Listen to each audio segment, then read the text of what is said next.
Hello guys, kapag nalilate ako galing sa bahay ko papuntang work, so nagtataxi ako, dito ako dumadaan. So nadadaanan ko yung dagat sa seaside, Blodgett Street, papuntang trabaho. And now going to work.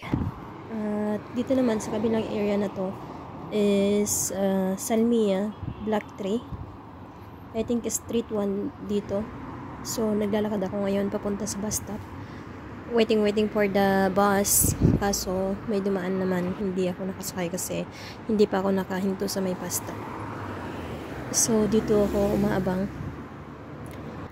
Naglakad ulit ako papunta doon sa may bus stop kasi hindi nga sila humihinto kapag hindi ka sa bus stop. Pero minsan kapag gabi, naghihinto sila. So now I'm in Farwania, going to home because I'm sick. Madam's told me that to go home. Thank you, madam, and thank you guys for watching. Bye.